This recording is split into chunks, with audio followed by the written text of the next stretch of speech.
Mommy, have you seen my doll? I want my doll, Mommy. Have you seen my doll, Mommy? I'm used to kids coming up to me and striking a conversation. I'm really good with kids, honestly, and I really do adore them. But this one kid makes an exception. It happened earlier today, less than an hour ago. My parents took me with them to another city to attend a seminar at a hotel. I wasn't allowed inside the room they were in because I was wearing casual clothes. I chose to stay at the hotel's lobby because there were 2 computers there, and I figured that maybe I should get some work done. It was fine for a while, till this kid who looked to be around 7 or 8 approached me. She looked like a sweet kid, so I didn't mind talking to her at first. She talked to me about her name and all the stuff kids usually talk about. Then she suddenly asked me, "Do you want to come with me to meet my mom at the cemetery?" I was shocked, and I didn't know how to respond. I somehow mustered up the what? And she repeated, "The cemetery," with full emphasis on cemetery, while looking me dead in the eye. It was creepy, but I chose to laugh awkwardly and not answer. It was quiet for a while, then she talked again. This time she said, "Do you know when you'll die?" I was startled by her question, but I managed to answer, "No, we don't know when we'll die. So I don't know when I'll die either." To which she responded, "I know when you'll die," with a face that looked like she wanted me dead. Kids don't creep me out, but this one just terrified me.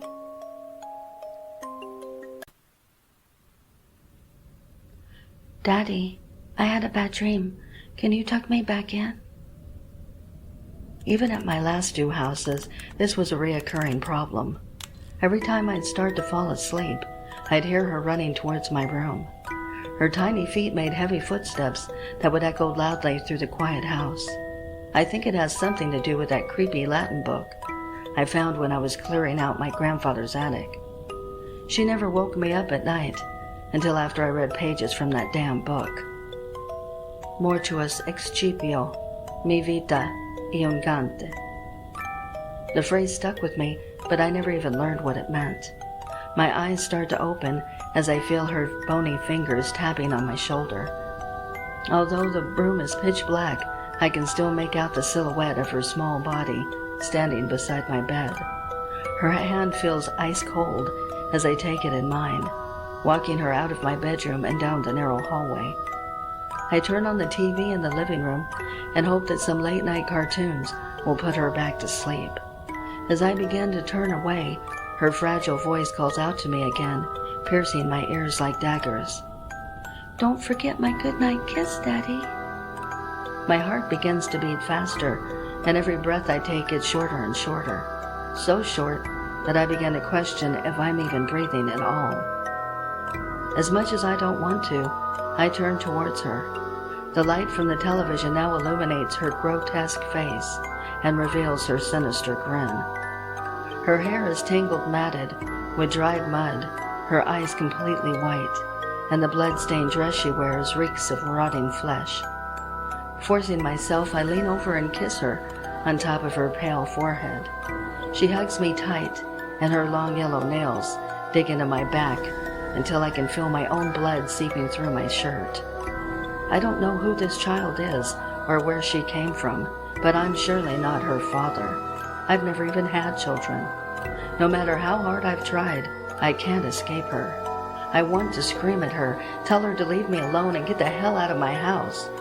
But one thing's for sure, I'm much too scared to find out what will happen to me if I do.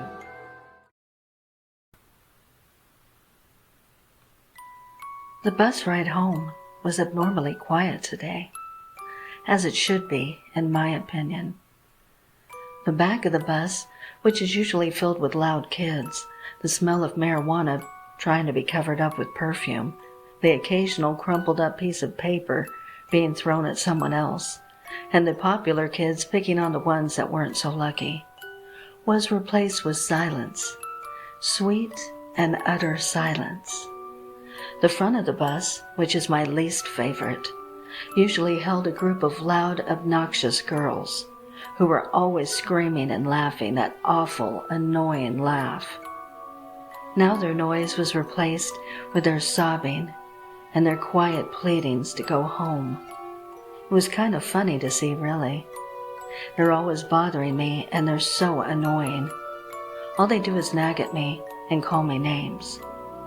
The middle of the bus, usually buzzing with the sound of children talking, laughing, spreading rumors, fussing about one of their least favorite teachers, complaints about having to do exams, and sharing their excitement about how summer is coming up and they can't wait to go home and sleep away everything they've learned this year, was now filled with silent kids who you would never know had anything to say unless you knew them personally on a daily basis.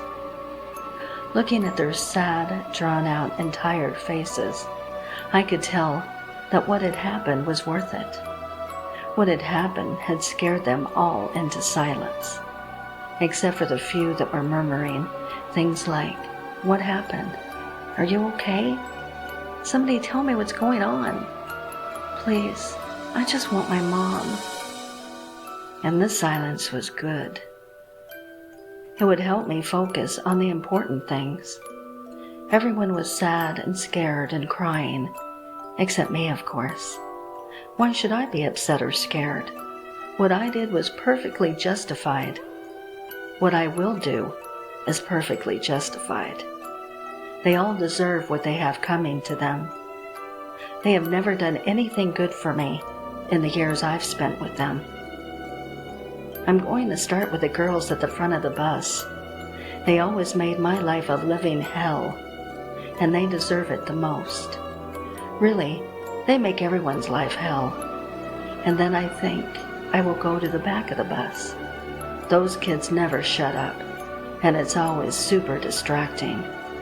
All they talk about is how many girls they have on their side and why they hate their parents because they didn't get the right car for their birthday. I'll leave the middle for last.